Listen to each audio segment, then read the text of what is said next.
역사를 줄이면 결국에는 사람의 이야기만 남게 되지 않는가.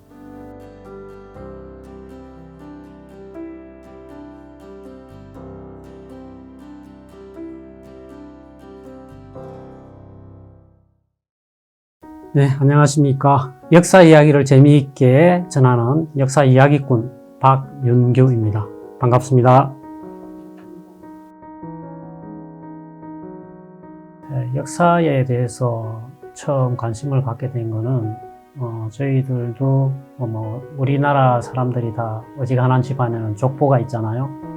족보를 보면은 오래된 조상들의 이야기로 거슬러 올라가게 되는데 저희 집에서도 그런 아버지가 늘 족보 얘기를 많이 하셔서 관심을 갖다가 처음에 중국 역사책을 좀 읽다가 보니까 중국 역사의 굉장히 중요한 부분들이 우리나라 역사인 게 많고 그것을 굉장히 많이 왜곡시키고 있고, 그때부터 보니까 중국이 자기네 역사로 만들기 위해서 동북공정이란 그런 역사 프로젝트를 진행하는데 우리나라의 고대사들을 중국 역사에 편입시키려는 그런 시도들을 한다는 걸 알게 되고부터 제가 역사에 더 관심을 갖고 역사책을 쓰기 시작했습니다.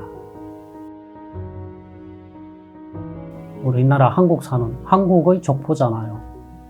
그래서 그 역사를 파고 올라가면 그 가장 깊은 뿌리를 알 수가 있고, 그리고 그것을 아는 것은 곧 인간의 가장 근본적인 뿌리, 인간의 본질, 이런 것까지 파고들어서 탐구할 수 있다. 그래서 역사를 모르고서는 우리가 오늘날 현재에 대한 바른 인식을 하기도 어렵고, 미래에 대한 예측이나 미래에 대한 희망, 또 미래에 어떤 일이 이루어질 수 있을까라는 기대, 이런 것을 제대로 하기 어렵겠다. 이런 생각에 역사가 오늘날 우리에게 주는 의미는 과거일뿐만 아니라 현재이며 또 미래가 다 연결되어 있는 것이다.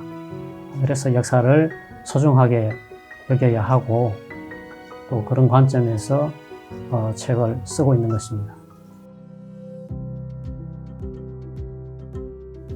역사, 그 스토리라는 것도 사람의 이야기라는 거. 그 사람의 이야기가 빠졌을 때 그 역사는 참 무의미하다. 이렇게 보고 역사를 줄이면 결국에는 사람의 이야기만 남게 되지 않는가. 그것이 가장 더 중요하지 않은가. 이렇게 생각해서 우리가 역사를 이해할 때 연도를 외우고 사건을 외우고 그렇게 하는 것이 굉장히 어렵고 또 그것이 해석에 따라서 많이 달라지기도 하고 그러는데, 인물을 통해서 접근해 가면 일단 친근하고, 가령 자신하고 성이 같다든지 그래서 파고 들어가 보니까 자기 조상일 수도 있고, 책을 읽고 부모님과 역사 이야기를 할 수 있었으면 좋겠어요.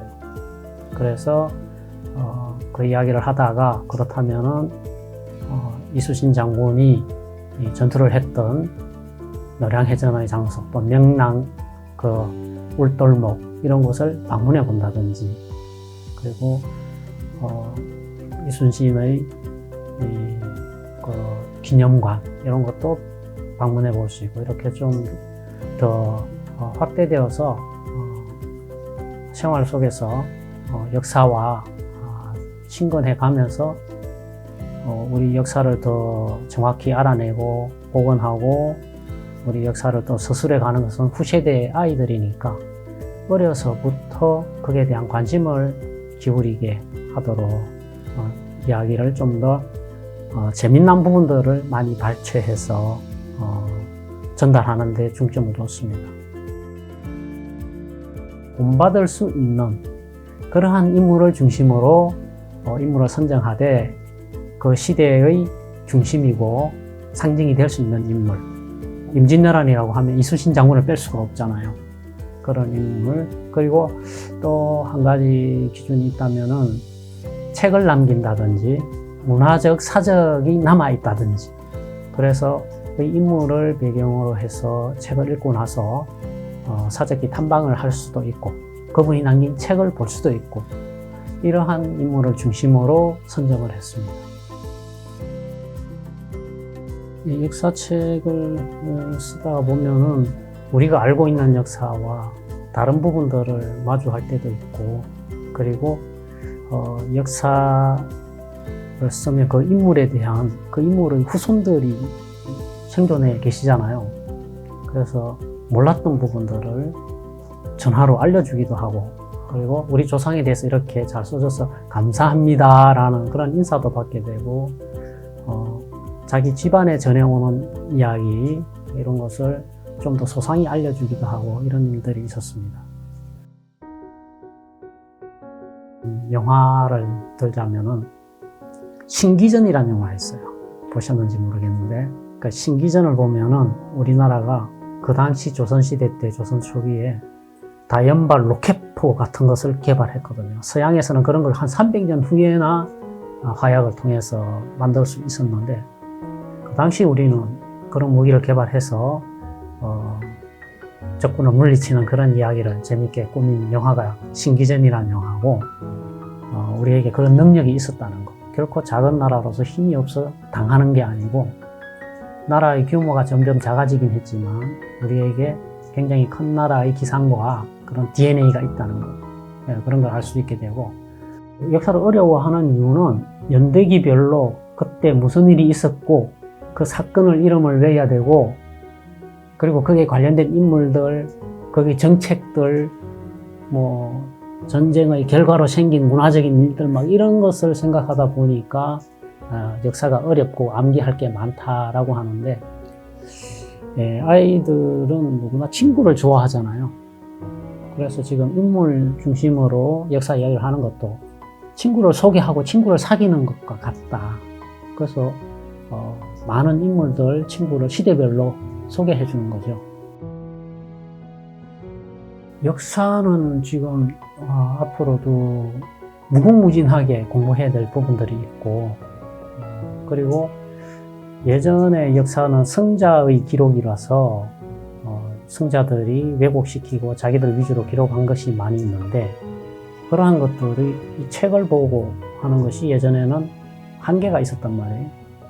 그러나 지금은 이 정보화 시대에 또 글로벌 시대에 번역이 쉽게 되고 많은 책들이 이제 대중에게 노출되면서 관심만 갖고 자기 자신의 철학과 관점을 견고히 하고 바라다 보면 전문성과 관계없이 그 역사에 대해서 깊이 들어갈 수가 있거든요.